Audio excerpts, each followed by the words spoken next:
আয়াতুল কুরসি পড়ে ভুলেও একটি কাজ করবেন না, ভালো করে স্মরণ রাখবেন। আয়াতুল কুরসি পড়ে আমরা যে ভুল কাজটা করে থাকি, আয়াতুল কুরসি হচ্ছে পবিত্র কোরআনুল কারীমের ভিতরে সর্বশ্রেষ্ঠ আয়াত হচ্ছে আয়াতুল কুরসি।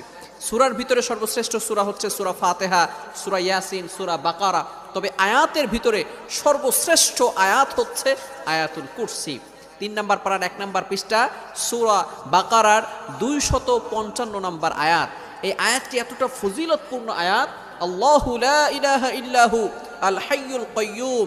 এই আয়াতের ভিতরে আল্লাহ তাআলার 2টি চমৎকার নাম আছে। এই নামকে বলা হয় ইসমে আজম, আল হাইয়ুল কাইয়্যুম।